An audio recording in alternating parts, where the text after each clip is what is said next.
ချိန်တွေလိုရွေသွားအခိုးငွေတစ်ခုလိုပဲရင်ခုန်သောချက်တိုင်းစက္ကန့်တွေဟာတိတ်ရဲ့ရိပ်ပါနာရီတန်တွေပဲမကြားရတဲ့ချိန်လေးအမောင်ကိုစိုက်ကြည့်ရင်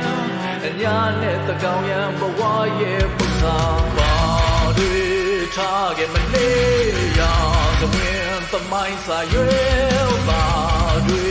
ပေးခဲ့မလေးမေကိုများစွာလေး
အညာနဲ့တကောင်ရန်ဘဝရဲ့